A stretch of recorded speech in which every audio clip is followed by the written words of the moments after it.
अगर कोई दिल से पुकारे और भगवान ना आए, ऐसा हो नहीं सकता। दिल से पुकारे भगवान आए नहीं, ऐसा हो नहीं सकता। जब गजेंद्र की आर्द्र पुकार सुनी भगवान आए। अच्छा एक बात बताइए, क्या भगवान ने गजेंद्र का ही उद्धार किया या गाह का किया या दोनों का हुआ? बोलो। भगवान ने गजेंद्र का उद्धार किया, गाह का किया या दोनों का किया? बोलो जी वेद प्रकाश जी। दोनों का। कैसे? कैसे तो महाराज जी आप बताओगे। भाई ये सही उत्तर दिया है, इसलिए पहले तो ताली बजाओगे। दोनों का उद्धार हुआ। भगवान ने दोनों का उद्धार किया, गजेंद्र का भी और गाह का भी। क्यों?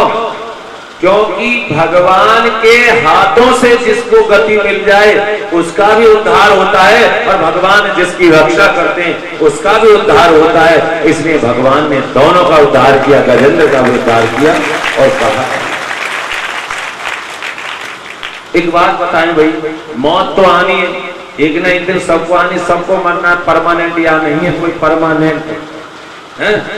कोई नहीं है परमानेंट है। कोई हथियाए बैठा हो, कोई अपनी सिंहासन से चुपका बैठा हो, कोई अपनी कुर्सी से चुपका बैठा हो, मैं तो जाऊंगा ही नहीं, मुझे तो जाना ही नहीं है, तो ये उसकी गलत फहमी है महाराज। जो आया है उसका जाना निश्चित है। और जो मृत्यु को भूले बैठा है, जो अपनी मृत्यु को, जो अपनी मौत को भूले बैठा है, जिसको अपनी मृत्यु याद ही नहीं है, जिसको अपनी मौत याद ही नहीं है, तो महाराज उससे बड़ा कोई मूर्ख नहीं है। क्योंकि जो व्यक्ति अपनी मृत्यु को याद रखेगा, जो व्यक्ति अपनी मौत को याद रखेगा, वो जीवन में कोई भी गलत कार्य नहीं करेगा। और मौत आनी है भैया, लेकिन वही मौत यदि भगवान के हाथों से आए, वही मौत यदि भगवान के हाथों से मिले, तो इससे सुंदर मौत क्या होगी। क्योंकि भगवान के हाथों से अगर मौत होगी तो हमें मुक्ति मिल जाएगी, आवागमन से छुट्टी मिल जाएगी, और भगवान के चरणों की प्राप्ति हो जाएगी, गोविंद के चरणों की प्राप्ति। बोल गोविंद भगवान की जय हो। इस प्रकार ये गजेंद्र मोक्ष का प्रसंग था। इसके बाद समुद्र मंथन की कथा आती है। समुद्र मंथन की कथा आती है, किस प्रकार ये समुद्र मंथन दैत्य और देवताओं के बीच में हुआ। देखिए, जिस पर गुरु की और गौ की कृपा होती है, ध्यान से सुन लीजिए, जिस पर गुरु की और गौ की कृपा होती है, गुरु और गौ की कृपा होती है, भगवान कहते हैं उसका मैं, अरे बाद में चेक करवा लेना भैया, मैं 2 मिनट चुप हो जाऊंगा। जिस पर गुरु की और गौ की कृपा होती है, भगवान कहते उसका मैं सपने में भी अहित नहीं करता, उसका मैं सपने में भी बुरा नहीं कर सकता। जिस पर गुरु की और गौ की कृपा होती है। राजा बलि ने अपने गुरु शुक्राचार्य की, राजा बलि ने अपने गुरु की और गौ की सेवा करी, और उस गुरु के आशीर्वाद के कारण ही राजा बलि ने त्रिलोकी पर कब्जा कर लिया, स्वर्ग का राजा बन बैठा।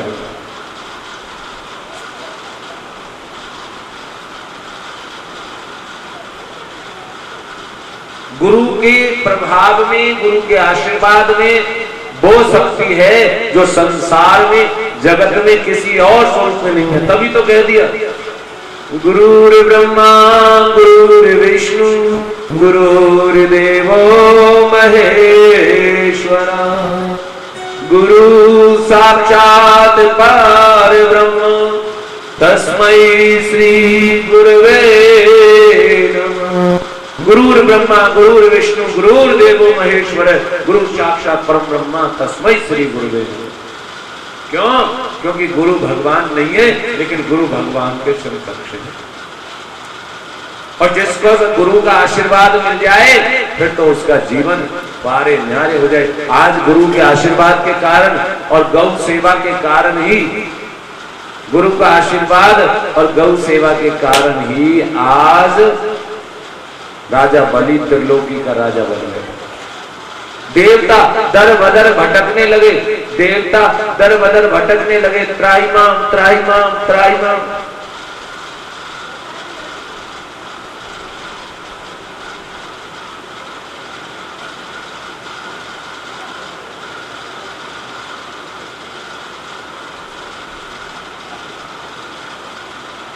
बोल गोविंद भगवान की जय।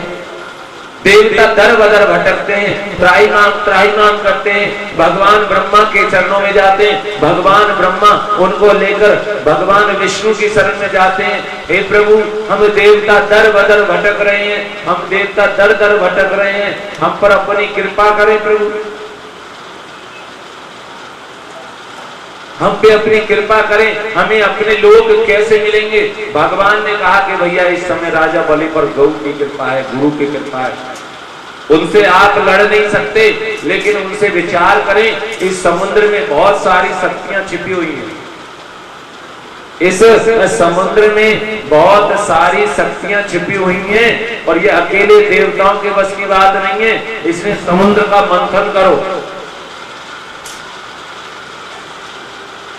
समुद्र मंथन करो, बंद कर दे भाई, समुद्र मंथन करो, और समुद्र का मंथन करके एक तरफ देवताओं को और एक तरफ दैत्यों को खड़ा करें।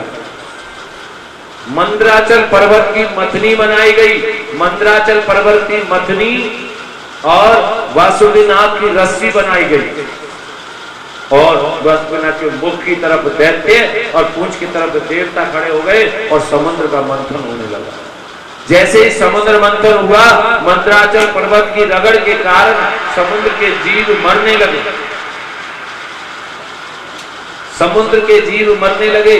त्राहिमाम त्राहिमाम त्राहिमाम भगवान से प्रार्थना की, तो भगवान समुद्र के जीवों की रक्षा के लिए, उन जीव जंतुओं की रक्षा के लिए कच्छप रूप में प्रकट हुए। बोल कच्छप भगवान के। कभी मछली बनाते हैं, कभी शुकर बनाते हैं, कभी कछुआ बनाते हैं। भगवान अपने भक्तों की रक्षा के लिए ना जाने किस किस रूप में आ जाते हैं। और मंदराचल की रगड़ को सब अपनी पीठ पर ही सहन किया, मंदराचल के नीचे अपनी पीठ लगा दी और सारी रगड़ सब अपनी पीठ पर सहन की। मंथन हुआ और समुद्र मंथन से अनेक रत्न निकले। वास्तु मणि निकली ऋषियों को गई, कामधेनु गाय निकली वो भी ऋषियों को गई। उच्च श्रव्य नाम का घोड़ा निकला, राजा बलि को प्राप्त हुआ। अप्सराएं स्वर्ग को गई, कल्प वृक्ष स्वर्ग को गया। चंद्रमा प्रकट हुए तो भगवान शंकर के माथे पर सुशोभित हुए, और भगवान शंकर एक नया नाम और करा चंद्रमौली। ऐरावत हाथी प्रकट हुआ तो इंद्र को प्राप्त हुआ। माता लक्ष्मी प्रकट हुई तो उन्होंने भगवान नारायण का वर्णन किया, और भगवान लक्ष्मी नारायण कहते। हलाहल प्रकट हुआ कालकूट विष, और जब कालकूट विष प्रकट हुआ ना महाराज, तो त्राहिमाम त्राहिमाम देवता भी छोड़कर भग गए और दैत्य भी छोड़कर भग गए। मैदान छोड़ के सब भग गए। अब सृष्टि में वो विष फैलने लगा, सृष्टि में कहीं प्रलय ना आ जाए, सृष्टि में कहीं किसी प्रकार की सृष्टि बर्बाद ना हो जाए, अंत ना हो जाए। इसमें सब त्राहिमाम त्राहिमाम करने लगे, और भगवान शंकर से प्रार्थना की, भगवान शंकर से प्रार्थना की। और भगवान शंकर से जब प्रार्थना की, जो देवत्व के लिए, सृष्टि की रक्षा के लिए जो विष का भी पान कर आए, वही देवों में महादेव कहलाता है। जो विष का पान करके सृष्टि की रक्षा करे, वही महादेव कहलाता है। संसार भी ऐसा ही है, संसार भी ऐसा है। महापुरुष कौन कहलाए? अरे जिन्होंने दूसरों के पत्थर खाए, जहर पिया, ईंट पत्थर से इन्होंने सारी ठोकरें खाई, जिन्होंने दुनिया की गालियां खाई, जिन्होंने सारी मुसीबतों को झेला, जो सांप के विष को पी जाता है, वही महापुरुष कहलाता है, वही सबका महान कहलाता है, वो सबका प्रेमी कहलाता है।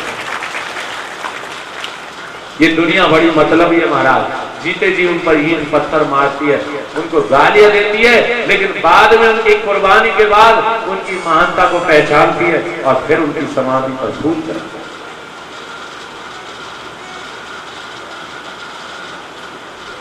भगवान शंकर ने विष का पान किया, लेकिन भगवान के हृदय में राम है, भगवान के हृदय में राम है।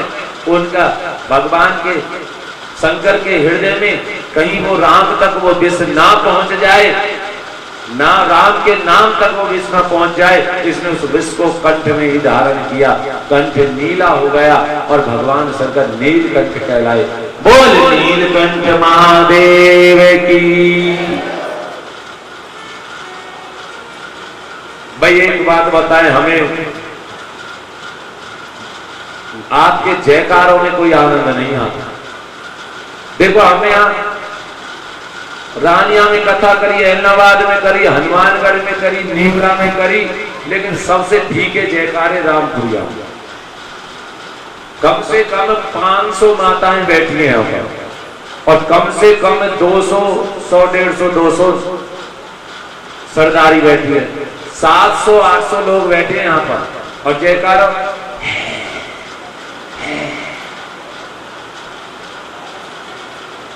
हवा निकल गई। एक बात बताऊं, तुम्हारी जयकारे में हवा निकल रही है तो मेरे ठाकुर जी कहेंगे मेरी देनी में भी हवा निकल रही महाराज। तुम भी हवा पे काम चलाओ और ठाकुर जी भी हवा पे काम चलाएंगे महाराज। अगर कुछ पाना है तो जोर लगाना पड़ेगा। क्या बोलना पड़ेगा? बोलो, क्या बोलना पड़ेगा?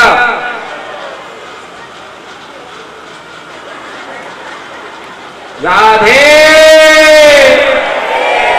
राधे। अब कहां से आ गई एनर्जी?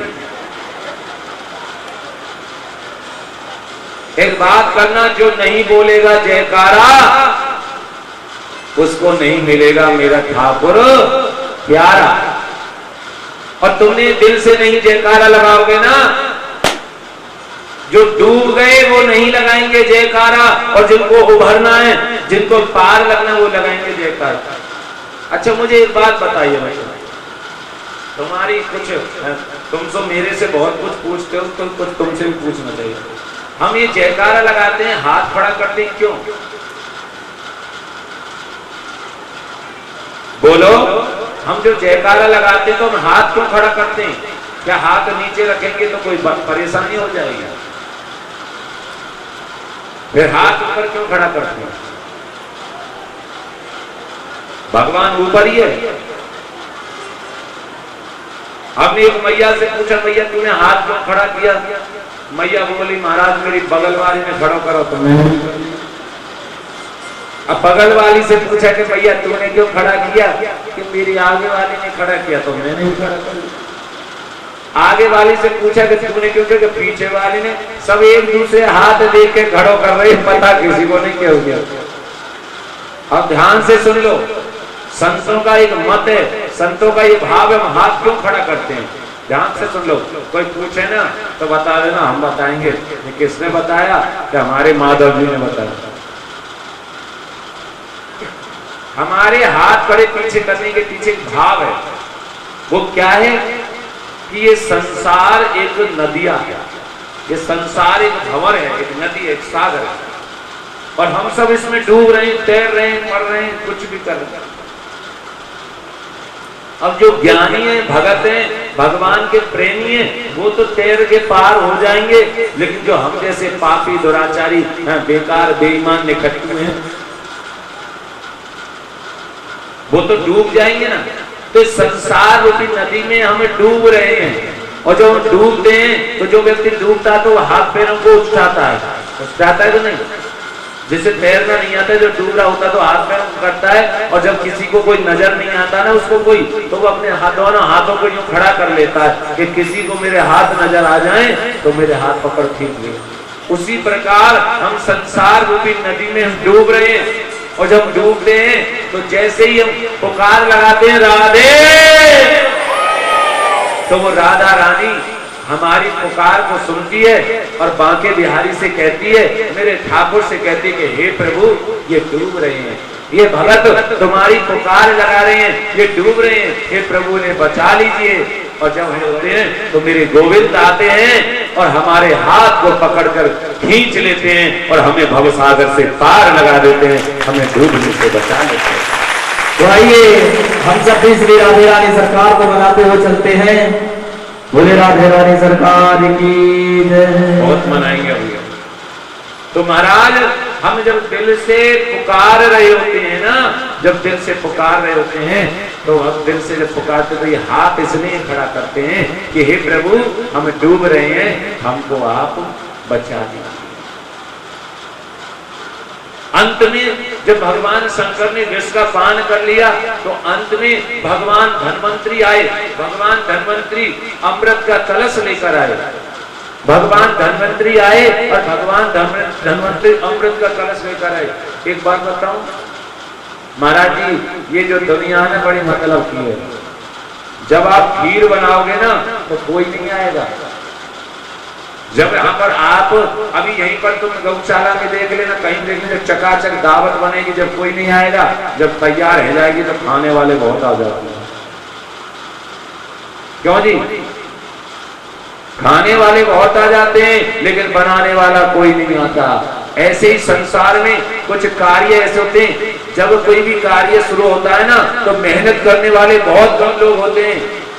जब मेहनत की जरूरत होती है, जब कोई आगे नहीं आता, और जब मेहनत हो जाती है, जब हम भी तेरे साथ हैं, हम भी तेरे साथ हैं, हम भी तेरे साथ हैं। अरे भैया अब तुम सब साथ हो, बेटी गंगा में सब हाथ धो रहे हो। जब जरूरत होती है, जब जरूरत थी कि यहाँ पर फावड़ों से मिट्टी को फैलाना था, जब जरूरत थी कि यहाँ लेवल करना था, जब जरूरत थी कि कोई सामान लेके आना था, जब जरूरत थी कोई बोझ ढोना था, जब तो कोई नजर नहीं आता। हमारा मेरे कहने का एक ही तात्पर्य है कि कोई भी काम है उसमें करने वाले कुछ होते हैं और मजा लेने वाले बहुत आ जाते हैं। लेकिन मेरे भैया जो काम सबका मिलकर करने से आनंद से है, जो काम सबका मिलकर करने के आनंद से है, वो अलग अलग से नहीं है। वो अलग अलग से नहीं है। ये तो हमें महाराज समय नहीं मिला। हम आपको बता देते हैं, हमें समय नहीं मिला या हमें विचारधारा की जानकारी नहीं थी। अन्यथा ये हम ठाकुर जी के दास हैं, हम अपने गोविंद के दास हैं। अगर गांव के घर घर से हर इंसान को खड़ा ना कर देते तो अपने चोले का यही त्याग कर देते महाराज। हर इंसान को हर घर से हम बाहर ला के खड़ा कर देते, गोविंद की सेवा में लगाते। और याद रखिएगा, मैं ज्यादा समय नहीं कह रहा हूं, एक वर्ष के अंदर आज ये दास घोषणा कर रहा, अगर एक वर्ष के अंदर पूरे गांव को एक मंच पर खड़ा ना कर दिया तो मैं ठाकुर जी का दास नहीं हूं महाराज। यहीं पर ही अपनी समाधि ले लूंगा, ये मैं कह रहा हूं। कोई मैं हवा में बात नहीं कर रहा। मुझे कोई ईंट मारेगा ना, मैं ईंट खाऊंगा। कोई पत्थर मारेगा, मैं पत्थर खाऊंगा। कोई सोटा मारेगा, सोटा खाऊंगा। मुझे मार के भगाएगा तो मैं मार भी खा लूंगा। लेकिन मैं उनको फिर भी जब तक नहीं छोड़ूंगा जब तक उनको। कोई कब तक क्रोध करेगा, अरे कोई कब तक गुस्सा होगा, कितना कठोर होगा, आखिर पत्थर भी होगा, उसको मौन होना पड़ेगा कि मैं इसको इतना कुछ कह रहा हूं और फिर भी ये केवल झुका हुआ। क्योंकि नम्रता दूसरों को झुका देती है और अहंकार दूसरों को, अपनों को भी नफरत में ला देता है, अपनों को भी दूर कर देता है।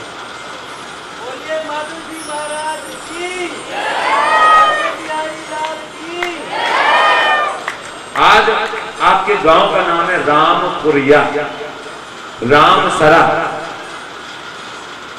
अगर इसके हम विच्छेद करें तो राम का जो आश्रय लेता है और राम का पुर, यानी जिसमें राम का वास हो, और राम के वास में झगड़ा, राम के वास में ऊंच नीच, राम के वास में जात पात, ऐसा हो नहीं सकता। या तो गांव का नाम बदल लो या अपना दिल बदल दो महाराज।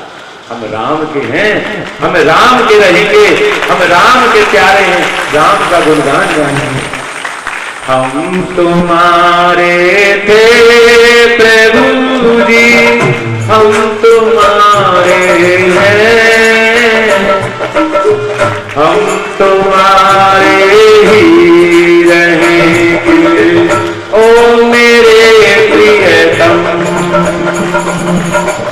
हम तुम्हारे हैं प्रभु जी, हम तुम्हारे हैं,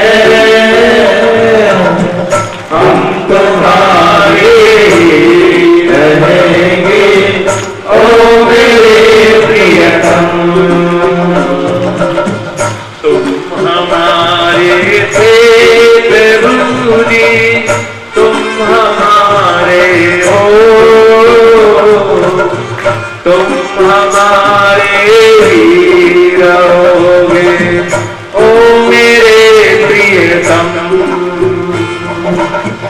तुम हमारे थे प्रभु जी, तुम हमारे हो,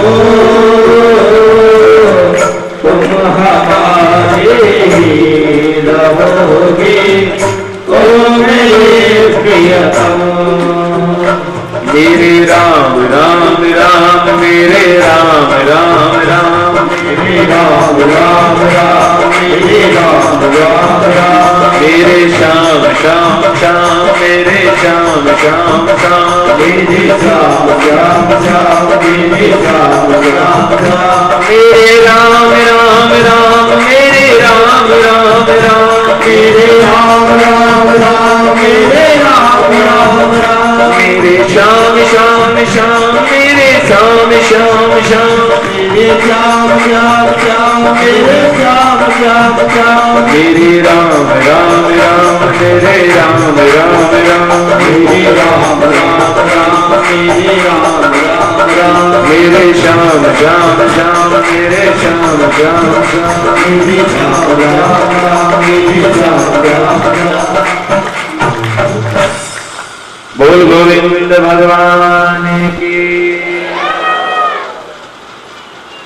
महाराज, प्रेम से बढ़कर इस जगत में, संसार में कोई चीज नहीं।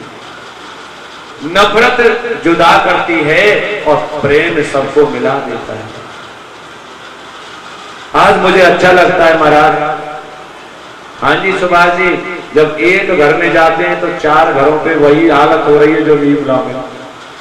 जाता मैं एक घर में हूं और 4 घरों के दरवाजे पर लोग खड़े रहते हैं और वहां से निकलता हूं, हाथ खींच के ले जाते हैं। महाराज 1 मिनट के लिए, महाराज 2 मिनट के लिए, महाराज हमारी दुकान में पग फेरा कर दो, महाराज हमारे घर में पग फेरा कर दो। आज हमारे वेद भैया तो यहाँ बैठे थे, इनको पता भी नहीं गुरु जी इनकी दुकान में पग फेरा भी करिए।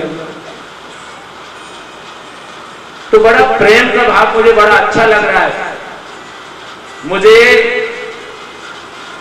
हमारी बहन जी बहुत नाराज हो रही हैं, हाँ, कि आप महाराज जी आप दिन रात आप 1% भी, क्योंकि हमसे ज्यादा उन्हें चिंता है। ये निश्चित तौर से जानती है, डॉक्टरों के सख्त आदेश हैं कि मुझे बोलना नहीं है और मैं चुप नहीं रह रहा हूं। सुबह 7 बजे से शुरू होता हूं और रात को ना जाने 8, 9, 10 बज जाता है। उनको चिंता सता रही है, लेकिन मुझे चिंता नहीं सता रही, उनको चिंता सता रही है। क्या होगा? आज मुझे अच्छा लग रहा है, अच्छा लगता है, खूब मैं व्यस्त हूं, मुझे थकावट भी हो जाती है, लेकिन कोई भी आता है मुझे उससे मना नहीं किया जाता। आज सुबह से लेकर आज, लेकिन इतना भी क्या हुआ, आज मैं जागा भी नहीं था, इतने में बिस्तर में से उठा, इतने तो एक माई पहुंच गई, महाराज जी फिर हमारे नाश्तो करने चले। मैया तू कहां से आ गई? मतलब मैं जागा भी नहीं, इतने तो तैयार, इतने में नहा के निकला तो 3 बंदे बैठे थे, महाराज चलो। मैंने कहा क्या होगा भैया?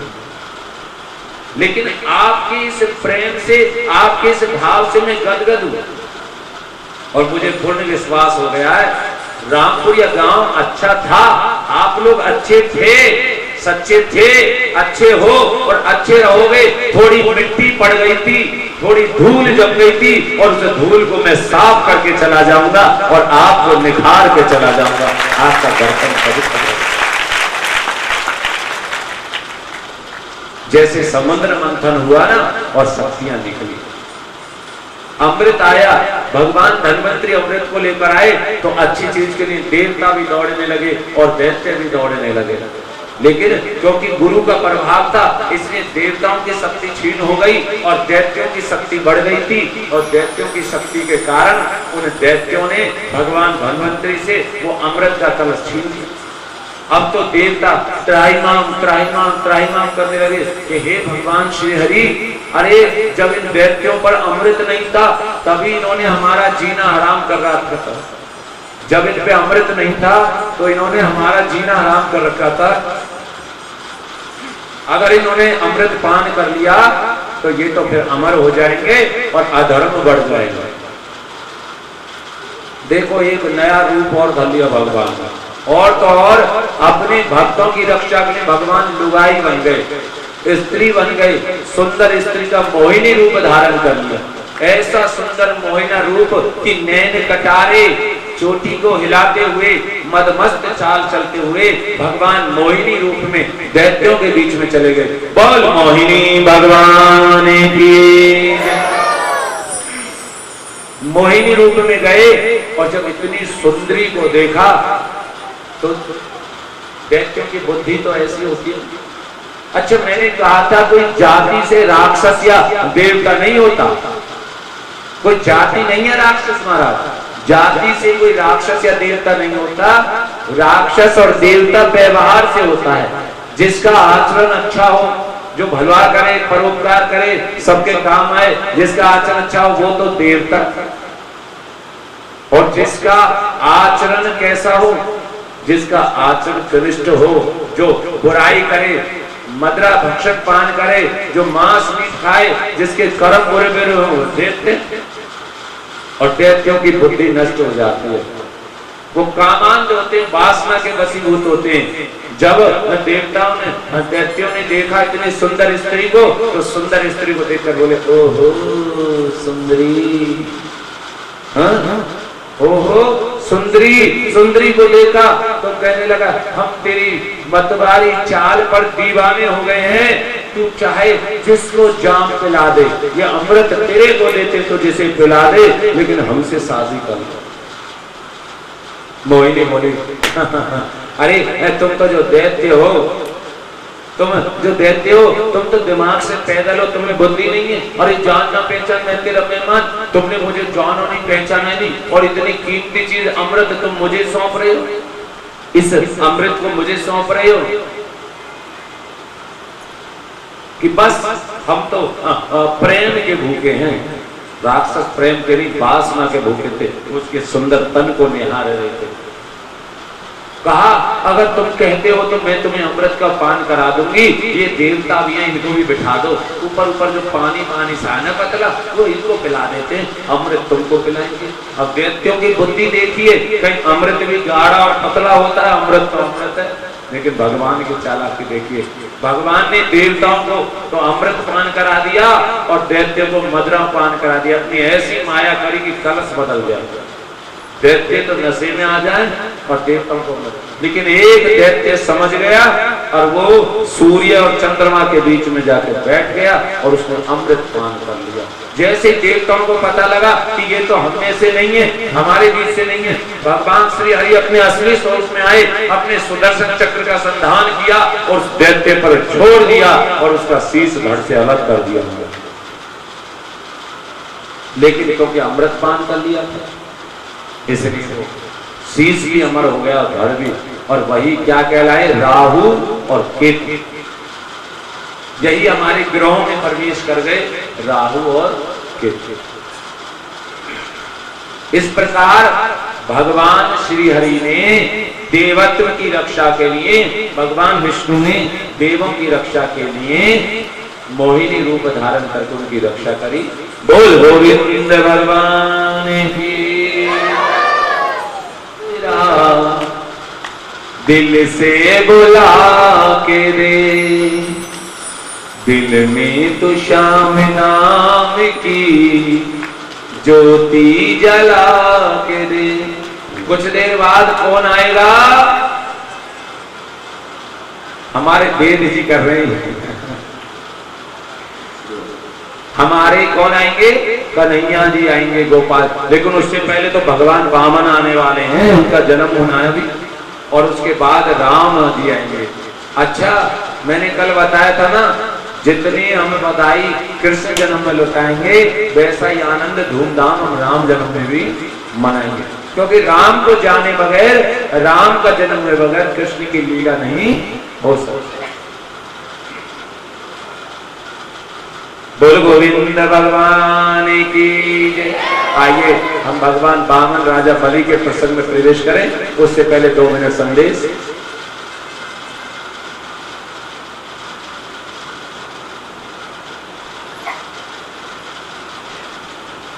श्री राधे, जय श्री राधे,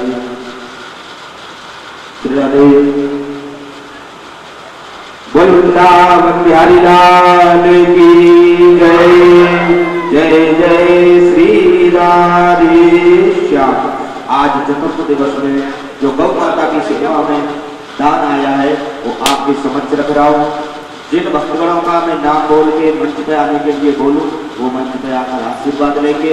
सबसे पहले मैं नाम बोलूंगा श्री रामचंद्र खटावलिया जी। रामचंद्र खटावलिया जी गौ माता की सेवा में 2101 रुपए का सहयोग देते हैं। जोरदार तालियां।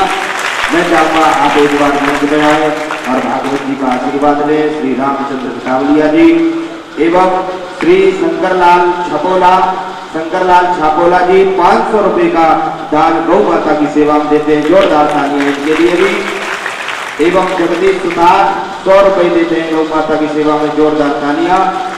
तालियों की गड़गड़ाहट बंद नहीं होनी चाहिए। जिनका नाम बोले वो भागवत जी का आशीर्वाद लेने के लिए मंच पर पधारते हैं। जो उपस्थित है वो पहुंचे, जो उपस्थित नहीं है और वो भी उनके पता है, उनके नाम की सूचना मिलेगी या उनके परिवार से कोई है, परिवार से कोई भी सदस्य वो पधारे।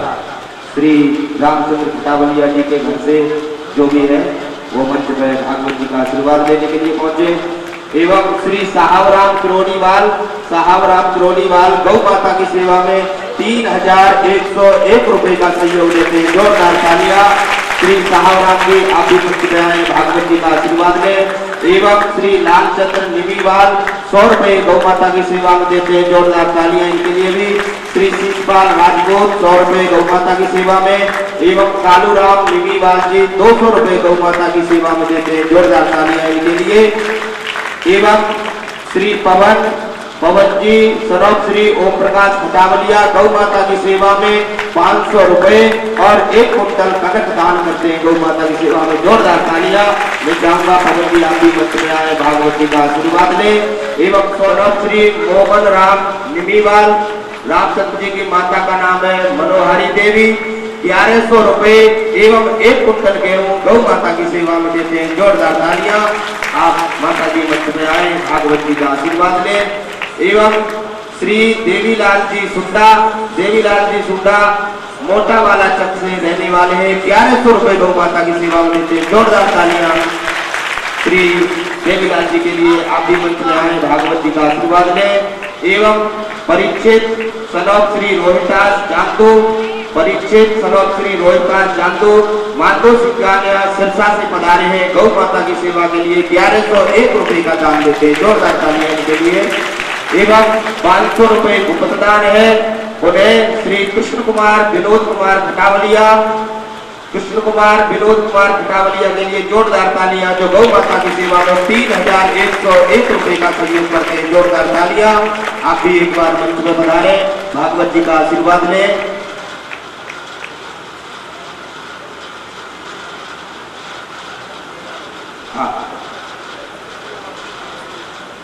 श्री जगदीश गुरु जी एक बार मंच में आए, भागवत जी का आशीर्वाद देंगे। और श्री मनीराम सरोप श्री लखीमाराम गुरिया जी गौ माता की सेवा में 1101 रुपए का सहयोग करते हैं। जोरदार तालियां इनके लिए भी। एवं श्री रामकिशन शर्मा 501 रुपए का सहयोग करते हैं। जोरदार तालियां इनके लिए भी। कृष्ण कुमार विसारिया जी 100 रुपए एवं श्री राम किरोड़ीवाल 100 रुपए से गौ माता की सेवा करते हैं। सबके लिए जोरदार तालियां बजती रहनी चाहिए।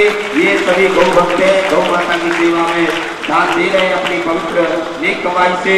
100 रुपए गुप्तदान है। पुनः 500 रुपए हीरा देवी वाइफ ऑफ ईश्वर राम भाटीवाल, इनके लिए जोरदार तालियां 500 रुपए गौ माता की सेवा में देते हैं।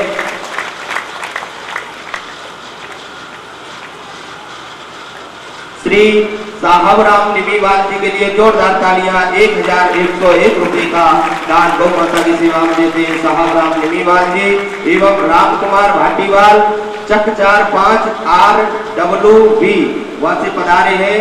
चक 45 RWV गौ माता की सेवा में 501 रुपए का सहयोग करते हैं। जोरदार तालियां इनके लिए भी। श्री कानाराम जी निमीवाल जो कि धौलपालिया से पधारे हुए हैं, 501 रुपए का कथा में एवं गौ माता की सेवा में दान देते हैं। जोरदार तालियां इनके लिए भी। श्री हरपूल सिंह गुरिया ये गौशाला के सेवक हैं, गौशाला के ग्वाले हैं हमारे हरपूल सिंह। ये गौ माता की सेवा में अपनी तरफ से 501 रुपए का सहयोग करते हैं। जोरदार तालियां। एवं श्री बलराम निमीवाल जी 500 रुपए से, हाँ हमारे जो ग्वालवाल है हरफूल सिंह जी गौ सेवा में वो उपस्थित है यहाँ। एक बार आप मंच में आए, भागवत जी का आशीर्वाद लें। श्री गौशाला के ग्वालवाल है हरफूल सिंह जी, जोरदार तालियां इनके लिए भी। एवं बलराम निमीवाल 500 रुपए से कथा में सहयोग करते हैं गौ माता की सेवा में। और पुनः ध्यान से सुनेंगे, मोहनलाल भाटीवाल पूर्व सरपंच है, ये 1101 रुपए से गौ माता की सेवा में देते हैं। जोरदार तालियां इनके लिए। आप भी एक बार मंच में आए, भागवत जी का आशीर्वाद लें। श्री विजयपाल स्वामी 500 रुपए से गौ माता की सेवा करते हैं। जोरदार तालियां इनके लिए। राजेश कुमार नाई 100 रुपए से गौ माता की सेवा करते हैं। एवं श्री जगदीश प्रसाद हालू 501 रुपए से गौ माता की सेवा करते हैं। जोरदार तालियां। एवं श्रीमान महावीर राजपूत 501 रुपए से गौ माता की सेवा करते हैं। जोरदार तालियां इनके लिए भी। एवं 501 रुपए से श्री भगवाना राम ताक जो कि गौ भक्त है, गौ माता की सेवा में रहते हैं, 501 रुपए से सेवा करते हैं। जोरदार तालियां इनके लिए भी। एवं आगे सुनेंगे श्री रामेश्वर लाल किरोड़ीवाल जो कि गौ भक्त है एवं अध्यक्ष है श्री नंदीशाला रामपुरा के, 1100 रुपए से गौ माता की सेवा में देते हैं। जोरदार तालियां इनके लिए। एक बात और बताऊंगा मैं रामेश्वर लाल जी के बारे में कि रामेश्वर लाल जी इस गौशाला को 1 एकड़ कनाल हरा चारा पिछले 5 साल से गौशाला में पहुंचाते हैं। जोरदार तालियां। 1 कनाल हरा चारा पिछले 5 साल से हर साल पहुंचा रहे हैं गौ माता की सेवा में, जो कि अध्यक्ष है नंदीशाला रामपुरा के। एक बार पुनः जोरदार तालियां। मंच में आएंगे, भागवत जी का आशीर्वाद।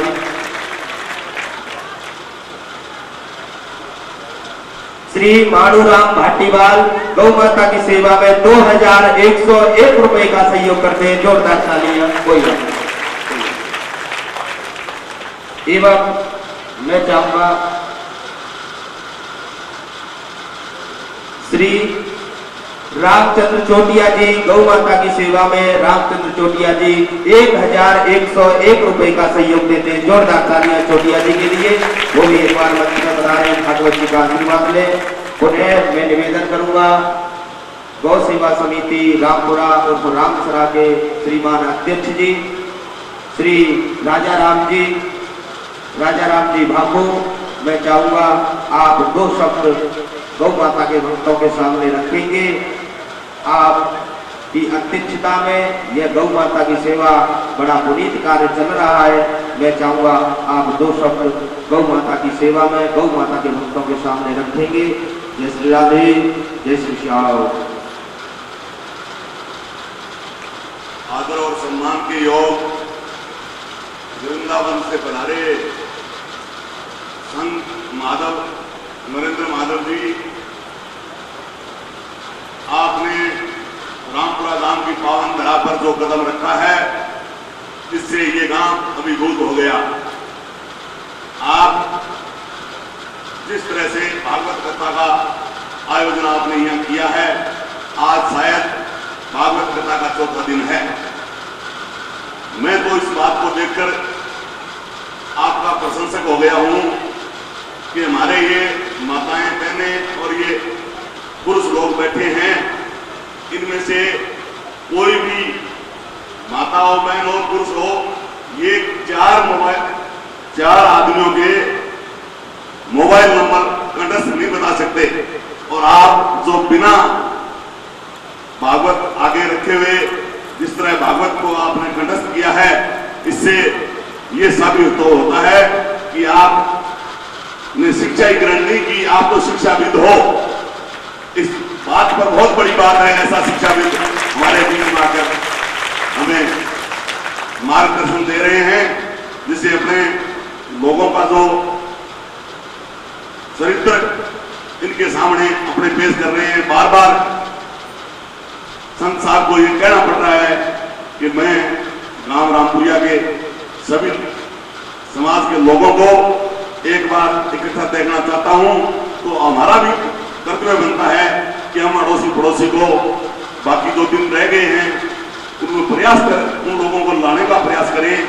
मैं भी आज सुबह घंटावा गांव में निकला था और जो लोग थाले मर्जी पर बैठे रहते हैं उनको मैंने कहा, अरे भाई वहां चलो, इतने बड़े महापुरुष अपने बीच में आए हैं, वृंदावन जाकर ऐसी कथा सुननी हो तो एक आदमी का करीब से करीब 10,000 रुपए का खर्चा आता है।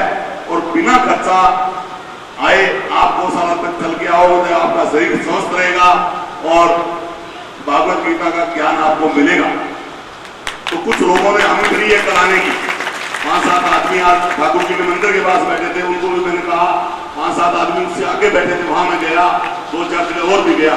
तो आज जिस तरह मैं गया उसी तरह आप यहाँ जो बैठे हो पुरुष माताएं बहनें तो अपने शिष्य से घर के अड़ोस पड़ोस से लेके आएंगी, लेकिन अपने पुरुषों का ये कर्तव्य बनता है अड़ोस पड़ोस के जो मित्र मंडली गांव में बैठी इधर उधर खाली फिरती है, उनको ये कोशिश करें कर लेने के लिए, जिससे उनका भी अपने उनसे यहाँ बुला के कोई दान दक्षिणा की बात नहीं है, अपने उनको यहाँ बुलाकर ये भागवत का ज्ञान उनको दिलाना चाहते हैं।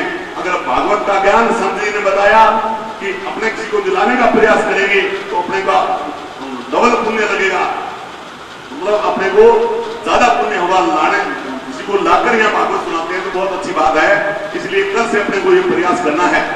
और मैं हमारे पड़ोस के 4-5 डब्ल्यू के गौ सेवा समिति अध्यक्ष हंसराज जी भाटीवाल को भी कहूंगा कि ये काफी लंबी चौड़ी एक बेल्ट बहती है आपके बीच में, जिसमें अब तो आपके पुल बन गया, इस बेल्ट में से ज्यादा आप प्रचार करके लोगों को यहाँ ले आए, ये भी एक कर्तव्य होगा। बहुत बड़ी बात है, उस छोटे चक में इतनी बड़ी संगत लगाना आसान काम नहीं है। अब मैं थोड़ा आपको गौ सेवा समिति के विस्तार के बारे में बताना चाहूंगा कि पिछले 1 वर्ष में पिछली बार स्वर्गीय चौधरी विपुलराम पामरू मेरे पिताजी का देहांत 13 अप्रैल को हो गया था।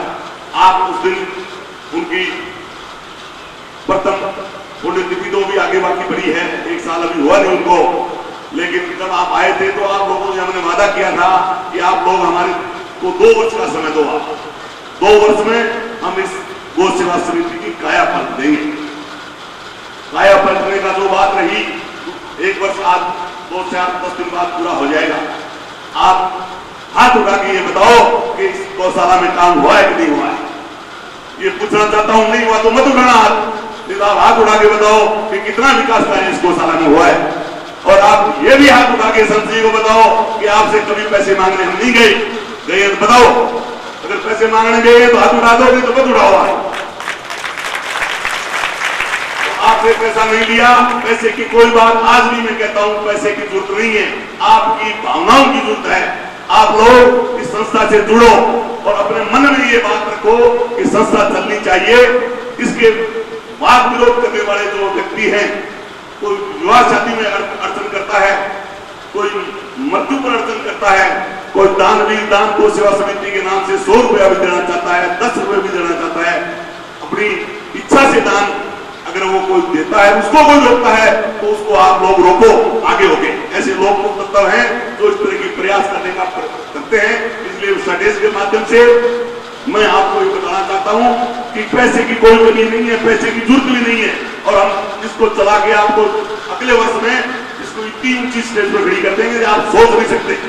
अभी हमने हरिद्वार बाबा रामदेव का जो पंडाल जो बना हुआ है, मुख्य गेट द्वार बना हुआ है, जो उनका सिस्टम है जिस तरह से, उसका हमने बठिंडा से एक नक्शा बनाया है जो मेन द्वार पर लगेगा, और ये 40 फीट की रोड इसके बीच में रहेगी।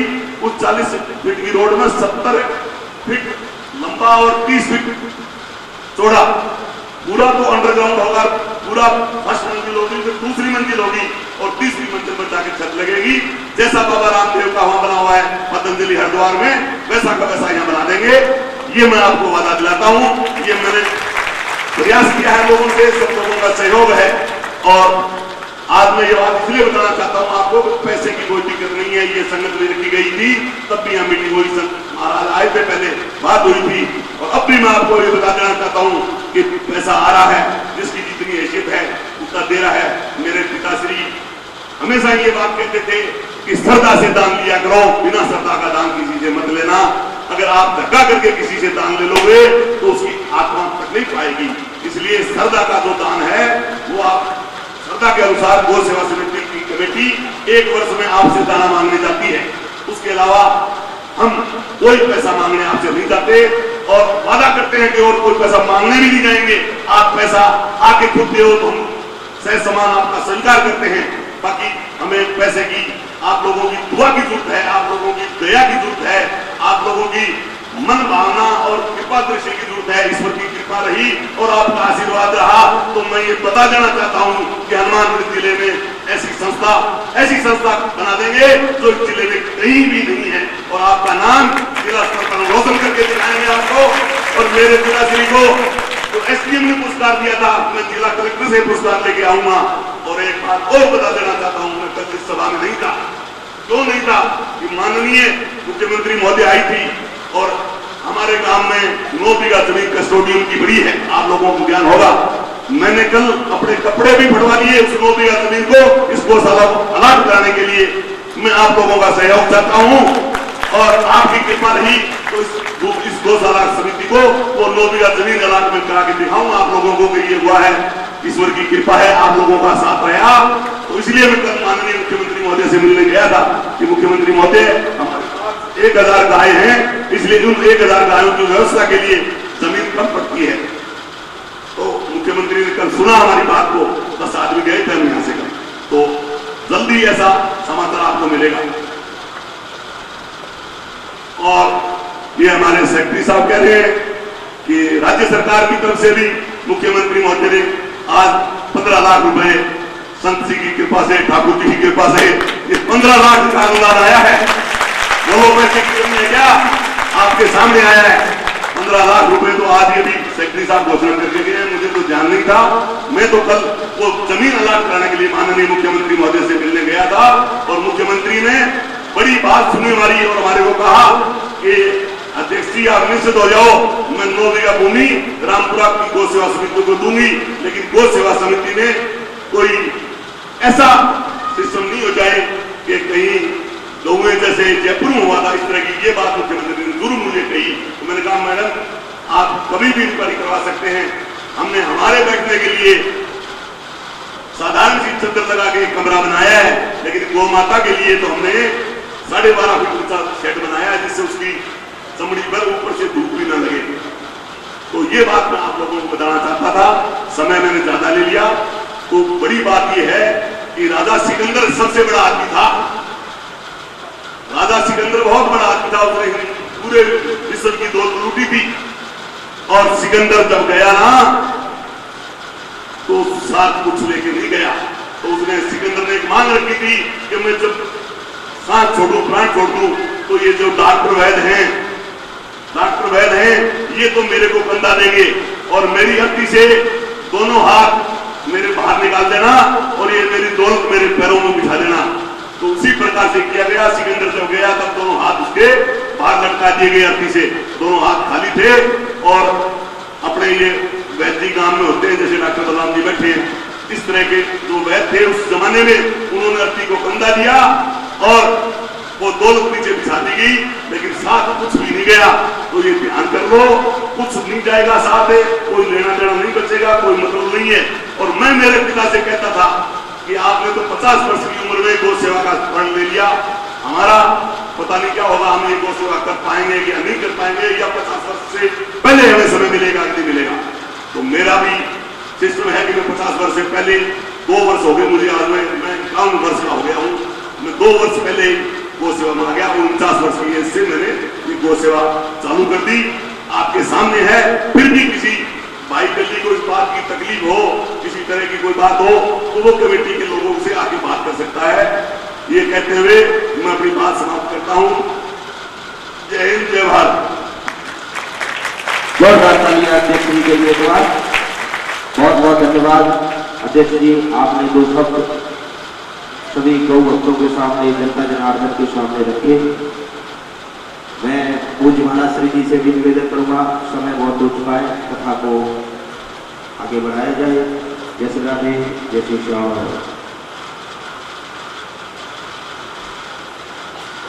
बोल गोविंद भगवान की। आप सभी ग्रामवासियों ने या बाहर से आए हुए भक्त महानुभावों ने अपनी भावनाएं जो इस गौशाला के प्रति समर्पित करी, अपने श्रद्धा सुमन जो इस गौशाला के प्रति अर्पित किए, वही बात जो अध्यक्ष महोदय जी ने कही कि बात धन की नहीं होती है कि आपने ज्यादा दिया या कम दिया या नहीं दिया, बात होती है आपकी भावनाओं की। कि अगर आपकी भावना होगी, आपका दिल से जुड़ाव होगा, तो प्रत्येक कार्य उत्तम और श्रेष्ठ होगा। और जब आप भाव से जुड़ेंगे तो दाता तो प्रभु अपने आप बना देगा। जब आप दिल से कदम लेकर कदम बढ़ाएंगे, दिल से तो आपके जैसे जैसे कदम बढ़ते चले जाएंगे, वैसे वैसे साथ और सहयोग बढ़ता चला जाएगा। और जो भी सपना इस गौशाला की ने देखा कि भाई पूरे क्षेत्र में एक सुंदर गौशाला हो, सब कार्य विधि से विधान से हो, और मेरा तो एक कार्य बात कहना है कि इस कार्य में विवाद ना हो। देखिए, मुझे बहुत अच्छा लगा, एक गांव का मिलना तो बहुत दूर की बात है, 2 गांवों का मिलना, 4 गांव हैं। हाँ, मैंने जो देखा 4 गांव का मिलना, जैसे मैं तो एक उदाहरण वो देख रहा हूं, हमने मीनला और काशी का वास 2 गांव मिलकर उस गौशाला को चला रहे हैं, और 2 गांवों में 1% भी एक सदस्य के बीच में भी किसी प्रकार का कोई डिस्प्यूट नहीं, कोई भेदभाव नहीं, किसी प्रकार की कोई नुक्ताचीनी नहीं। उसी प्रकार से आपके रामपुरिया गांव में जो गौशाला ये स्थापित है, और लेकिन जो गांव, जो आसपास के क्षेत्र के जो लोग जुड़े हुए हैं, जो छोटी छोटी ढाणी जुड़ी हुई हैं, मैं यही चाहता हूं कि जितने प्रेम से, क्योंकि जब जितनी आप में एकता होगी, जितना प्रेम होगा, आप धन कितना भी लगा लें, यदि एकता और प्रेम नहीं हुआ तो आपके धन का सदुपयोग नहीं होगा। लेकिन यदि आप में एकता होगी और प्रेम होगी, जब तक आपकी एकता बनी रहेगी, प्रेम बनी रहेगी, तो ये गौशाला अपने आप ही सुंदर कदम बढ़ाएगी और गोविंद की कृपा आप सबके जीवन में आ जाएगी, आप सबके गांव में आएगी। तो सभी दाताओं का मैं अपनी व्यासपीठ से आभार व्यक्त करता हूं। दूसरा एक बहुत सुंदर जो प्रयास है, हमने देखा कि वहां 25 एकड़ जमीन मिली हरे चारे के लिए, थोड़ी बहुत नहीं। ये ठाकुर जी ने इस दास को श्रेय दिलाया, गांव वालों का समिति का कहना था, महाराज जी ये भी आपके ही प्रयास से हुआ। पिछले 8 सालों से एक टुकड़ा जमीन का नहीं मिलता था, और अब की बार पहली बार 25 एकड़ जमीन हरे चारे की मिली। 25 एकड़ दान तो मैंने बता ही दिया था, 23 लाख रुपया नगद का हुआ। हमारे मुस्कुरा रहे हैं, काशी का वास्य आए हुए सब जी मुस्कुरा रहे हैं। लेकिन 25 एकड़ भूमि तो मैं ये चाहता हूँ, बात उनकी अपनी कहने अपने स्तर पर कहना बेहतर है, लेकिन मेरी व्यासपीठ आपसे निवेदन करती है कि गैया चकाचक रहे। मैंने वहां भी निवेदन किया था, बीमार गांव के लिए अलग बाड़ा होना चाहिए, कमजोर गांव के लिए अलग अलग बाड़ा होना चाहिए, और दुधारू गांव के लिए अलग बाड़ा होना चाहिए। मैंने कई गौशालाएं देखी हैं, ऐलनाबाद की गौशाला भी देखी, कुछ गौशालाओं में मैंने जाके व्यवस्थाओं को सेटल कराया है। मैंने कहा कि कमजोर गाय होती है, ढींगरा गाय आती है, सारा कुछ खा लेती है और कमजोर गायों को नहीं खाने देती, वो और कमजोर हो जाती है। बीमार गाय होती है, वो तड़प तड़प कर मर जाती है। छोटे मोटे इलाज की व्यवस्था यही होनी चाहिए। आप सरकार की ऐसी बहुत सी योजनाएं चल रही हैं, सरकार से बहुत सहयोग मिलता है, इसलिए आप सरकार से प्रयास करके, और ऐसे जो लोग जो कहीं ना कहीं डॉक्टरी लाइन से किसी से जुड़े हुए हैं, वो एक दिन की, महीने में एक दिन की, 2 महीने में एक दिन की सेवा दें, 2 दिन की सेवा दें, और सभी गांव का निरीक्षण करें। इसलिए बीमार गांव के लिए अलग बाड़ा हो, कमजोर गांव के लिए अलग, और जो मजबूत और दुधारू गांव के लिए अलग बाड़ा होना चाहिए। धीरे धीरे आपका साथ रहेगा, ये व्यवस्था भी बनेगी और गौ माता प्रसन्न रहेगी। बोल गोविंद भगवान की। आइए कथा को आगे हम अग्रसर करते हैं, समय बहुत हो रहा है, ठाकुर जी का जन्म भी करना है। महाराज राजा बलि का जब गुरु के आशीर्वाद था और देवता भटक रहे थे, देवताओं ने भगवान विष्णु से निवेदन किया कि हे प्रभु, हम दर बदर भटक रहे हैं, हमें हमारा स्थान, हमें हमारे लोगों की प्राप्ति कब होगी, हमें हमारे लोग कब मिलेंगे। तो भगवान श्री हरि ने कहा, आप चिंता ना करो, शीघ्र ही आपके दुख कट जाएंगे, शीघ्र ही आपकी मन की इच्छा पूरी हो जाएगी। इधर मैंने पहले बताया था, देवताओं की माता है अदिति, देवता और दैत्य एक ही पिता की संतान है, कश्यप ऋषि की संतान। तो देवताओं की माता है जो अदिति और दैत्यों की माता दिति। जब संतान दुख में होती है तो सबसे ज्यादा चिंता मां को होती है। ध्यान से सुने बिल्कुल, क्योंकि अब ठाकुर जी का जन्म होने वाला है, कथा बहुत सुंदर आनंद में प्रवेश करने वाली है। भगवान राम आने वाले हैं और भगवान कृष्ण आने वाले हैं। तो महाराज माता को जब चिंता हुई तो कश्यप ऋषि से प्रार्थना की कि हे स्वामी, मेरे पुत्रों का कष्ट कैसे दूर हो, मुझे कोई ऐसा व्रत बताइए। कश्यप ऋषि ने समझाया। कश्यप ऋषि ने कहा, कदे हो भौतिक अनात्मा, क्वचे आत्मा प्रकृते पर, कस्य के पति पुत्राजा, मोहे एवहि कारणम। बोले, हे देवी, तुम किसकी चिंता करती हो? ये सब अपने कर्मों का फल है। जो व्यक्ति जैसा कर्म करता है उसको वैसा फल मिलता है। और ये सब हाड़ मांस के शरीर के संबंध है, भौतिक संबंध किसी का किसी से नहीं है। ये आत्मा तो परमात्मा से मिलती है। कौन किसका पति है और कौन किसका पुत्र है, लेकिन माँ का दिल नहीं माना। जब माँ ने जिद की तो व्रत बताया, एक 12 दिवसीय पेय व्रत करने के लिए कहा, और वो 12 दिवसीय पेय व्रत किया। और उस 12 दिवसीय पेय व्रत के करने से क्या होगा? वो 12 दिवसीय पेय व्रत किया, और उस 12 पेय व्रत के करने से भगवान नारायण प्रसन्न हुए और कहा कि माँ, मैं शीघ्र ही तुम्हारे गर्भ से जन्म लूंगा, प्रकट होकर आऊंगा। समय का चक्र अपनी गति से आगे बढ़ा।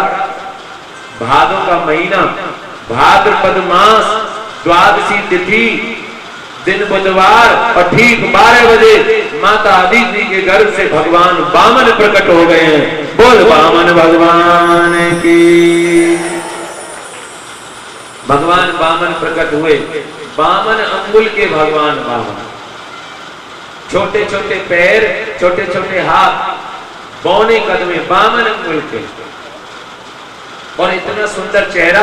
हमारे ब्रज में जो बहुत सुंदर होता है ना, मलुक होता है, उसे कहते हैं देखिए और आपका मोह कैसा बटुआ सो लग रहा है। हाँ, तो बटुआ सो मोह। हमारे वामन भगवान बिल्कुल बटुआ से। माता अदिति ने गोपिन धारण कराई, माता अदिति ने गोपिन धारण कराई। गुरु बृहस्पति ने जनेऊ दिया, माता अदिति ने कौपिन दी, गुरु बृहस्पति जी ने जनेऊ धारण करवाया, दिशाओं ने छत्र धारण करवाया, ब्रह्मा जी ने कमंडल